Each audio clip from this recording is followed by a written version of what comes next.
और जिस गाथा को सुनकर के, जिस कथा को सुनकर के जीवन के सारे ताप और पाप नष्ट हो जाते हैं, उसे कहते हैं भागवत। उसे कहते हैं भागवत। अच्छा, सीधे सीधे शब्दों में अगर हम कहें तो भाग का अर्थ होता है भक्ति। भाग का अर्थ होता है, बोलो, भक्ति। गा का अर्थ होता है ज्ञान। व का अर्थ होता है वैराग्य। भाई ये तो 4 शब्द है इसमें, भागवत है ना। भ मने भक्ति, ग मने ज्ञान, व मने वैराग्य और त मने त्रिवेणी।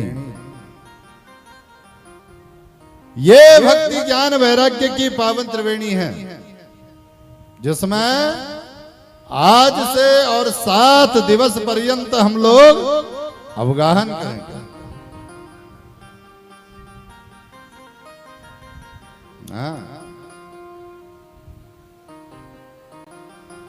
भारतवर्ष के सारे तीर्थ चल करके आपके आंगन में बैठ जाएंगे आज।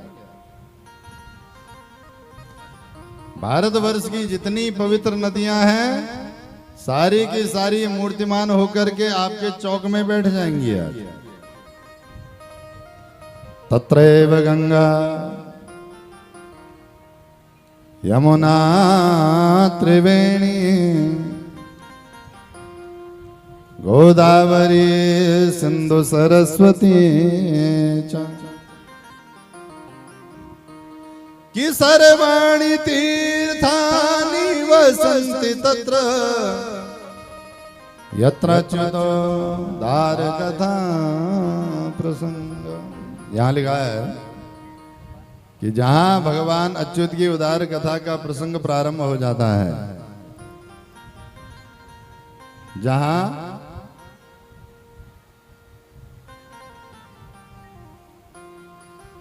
भागवत की कथा प्रारंभ हो जाती है, वहां सारे तीर्थ रहते हैं। रावत जी समझ रहे हैं बात? तत्रैव गंगा। अगर इस बार महाकुंभ में प्रयागराज नहीं जा पाए ना, तो गारंटी के साथ कहते हैं, श्रद्धा के साथ ये 7 दिन ठाकुर जी की कथा सुनिएगा। महाकुंभ के स्नान का फल आपको यहां बैठे बैठे प्राप्त हो जाएगा। गए थे क्या? गए थे? बताऊं क्यों नहीं गए? इसलिए नहीं गए कि ठाकुर जी को पता था कि प्रयागराज कुंभ आपके बंजारावाला में आ रहा है।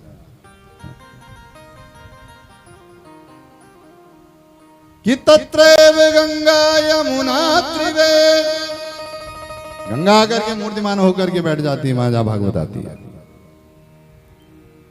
मां यमुना उस घर में आकर के बैठ जाती है जिस घर में कथा प्रारंभ हो जाती है।